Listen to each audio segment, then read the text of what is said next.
Salut la team, bienvenue dans cette nouvelle vidéo du jeudi. Aujourd'hui, je vais vous parler d'outils, d'habileté relationnelle et la petite métaphore du biscuit. Vous êtes prêts?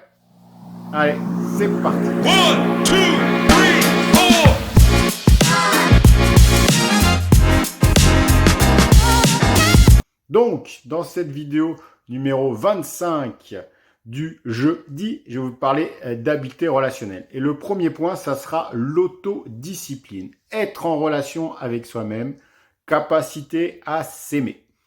Alors, en premier, peut-être un outil, c'est peut-être se lever tôt pour ses routines personnelles, pour exécuter des actions qui ont du sens et qui vont vous amener vers votre but. Voilà. Sans autodiscipline, compliqué d'avoir un réel changement, une réelle évolution. Le deuxième point, ça sera l'automotivation. Donner du sens à ses actions. Vivre sa vie. Pourquoi est-ce que l'on fait les choses? Voilà. Voir là où ça pousse pour nous. Être en équilibre entre ce qui a du sens et ce qui nous fait plaisir. Voilà le deuxième point. Le troisième point, je parlerai d'autorégulation, de la maîtrise de soi, la gestion de ses émotions, accueillir ses émotions. Et pour ce faire, je vais vous parler de biscuit et du test du biscuit.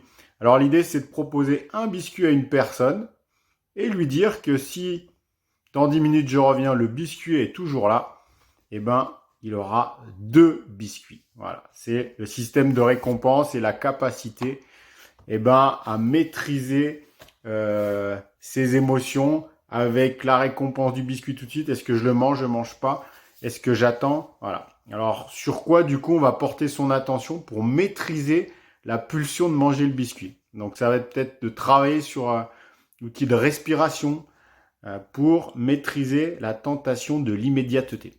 Voilà. Faites le test avec des fois des enfants des plus âgés, vous verrez qu'on est capable de dire est-ce que sur le moment je maîtrise mes émotions et quel est l'intérêt de manger le biscuit maintenant ou d'attendre et avoir la récompense différée. Voilà. Donc l'idée c'est de trouver l'équilibre entre l'émotionnel et le rationnel. Voilà. Le quatrième point, je parlerai de communication bienveillante ou la connexion bienveillante.